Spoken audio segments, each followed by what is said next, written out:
Right. Hopefully this works because I've been messing around with this for quite a few minutes now, and it's not quite as useful and handy as Google Hangouts used to be. But I wanted to share an article that I found to explore the ramifications that certain political ideology has two ideologies actually have for wider sort of society and wider culture. Um, so I was reading a Guardian article, which I'll share on the screen now if I can get this to work. We'll see if it will. Um, this one here, titled "England to Diverge from EU Water Monitoring Standards," and it's got a nice picture here, really summing up the health of the country at the moment. And it's your typical sort of affair, right? It's the Conservative government deciding to bin off more regulations and destroy more of the practices and measures in place to stop them from, trashing the environment even further. In the means of making more money, the means of making more profits, and increasing their revenue for their companies that they also have vested stakes in. And you've got the full picture here. You've got the previous regulations are in place, the process for which the Conservatives have destroyed them, um, and the wider lack of health for the country and stuff. But I actually wanted to focus on this bit here, um, in which we have a Liberal Democrat saying, quite justifiably, that there's an issue and that there needs to be some consequence for it. But I want to focus on specifically the section that reads, where is it gone, or has it gone even? The whole system needs a complete overhaul. The whole system needs a complete overhaul. Now, he is correct. The whole system does need a complete overhaul, but I think it's interesting to have a look at what he means in terms of overhaul, what he's focusing on, what the Liberal Democrats and the wider sort of centrist liberal movement is focusing on. Now, when Tim Farron says this, he's not talking about an end to capitalism. He's not talking about wider systemic change. He's talking about a fresh coat of paint for something that already exists. He's talking about something within the system that's going to hopefully come in and tick the boxes and correct the bad politicians and put people in place that will do a good job, that will check things properly. And it's a nice motive. I'm sure Tim Farron does believe that what he's doing will have a significant impact on society, on the environmental practices of the UK. But it ignores the fact that these regulations were in place. They were at one stage able to regulate the country. And then people were put in power and they did what they wanted and got rid of them. And the consequence can't be undone. The fact that rivers look like this, the fact that this is the reality of the environment in the UK now, can't just be undone with ticking another box, passing a new law, which I think is the point here. Even though Tim Farron and lots of liberals do genuinely care about the environment and do genuinely want environmental change, they're hamstrung by the fact that they stick to the same systemic organisation that led to this in the first place. If you were to ask Tim Farron, does he want environmental change, he would say yes. But he does not want wider change from capitalism. He does not want an end to the for-profit system that currently determines the direction of society. And so as a result, this overhaul that he wants will only come for the whims of people with the capital to enforce it.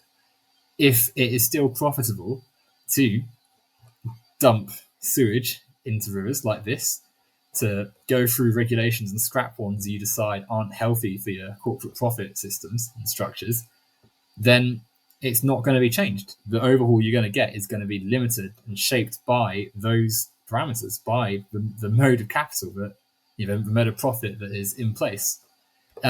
He says he wants to abolish the existing parameters and set up a new regulator with real teeth. And it's an interesting phrase, real teeth. It's a nice metaphor, but it's a fitting one because the teeth that are put in place are not going to be strong enough to overhaul the existing companies that have the power to do so. The kind of change you need to really get into the meat of the problem is going to be one that takes away power from a government, an organisation that sees this as an acceptable thing to do, that sees sewage dumping as not a huge damage to our environment and a risk to public and environmental safety, but it's just a means of getting yourself a bit further ahead than your competitors, making a bit more money, delivering higher dividends and revenue to people who own shares in a company. Like, the teeth you need to have it for a regulator. If a regulator wants real teeth, then it's going to be one that regulates all society, and you can't regulate capital properly in a capitalist system. You can put in some regulations, but they're never going to have the wider global impact you need it to have to fix the environment and to get humanity back in the right course. Like, if you read this article, it tells you that the government that are in place at the moment, the Conservatives, have made it so that they don't have to carry out proper checks for much longer periods of time, which is ridiculous, right? Like, no one, if you're being serious about helping the environment, you would never put something like that in place, right? Because the health of the river is not going to be the same up until several years have passed. It changes and fluctuates wildly. If you're, again, to go back to this image, if you're doing this to the river, then you need to check it more frequently than that. You need to actually survey it and see what's going on and assess the real world impact today. But as we've clearly seen, as has clearly happened since with the shift right, and since Brexit, and since the Conservatives have consolidated their power, the interest of corporations and of people wishing to increase their profits has taken place above the environment. And if you allow a government that could still be conservative, that can still have the interest of capital at heart, to dictate the terms of this overhaul, as will happen if this goes ahead in the next few years, you're just going to see things that are done to help the profits be maintained. Like, the change you need has to come through systemic overhaul that's beyond just like a new organization within capitalism. It has to be capitalism itself. Capitalism is the issue that's at play here. Ultimately, the person that decided this was an acceptable course of action was a person acting in the interest of profit, of increasing the capital of their capitalist friends and people who are going to make them more money. And so, Tim Farron and his ideology have to be moved beyond. Like, he's got to, obviously it sounds a bit strange saying he's got to realise, but in some ways he does. People in government at the moment who genuinely want to stand up for the environment need to realise that the change has to be broader than just, a new organisation within the current system.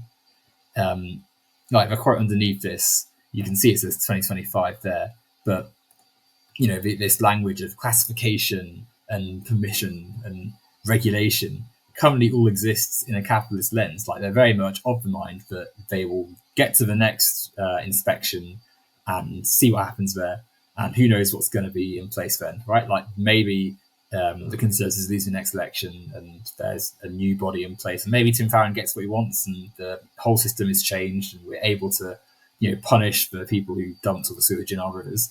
Or maybe they don't. There's no guarantee. Even though the Conservatives are losing in the polls at the moment, there's no guarantee that they'll lose overall.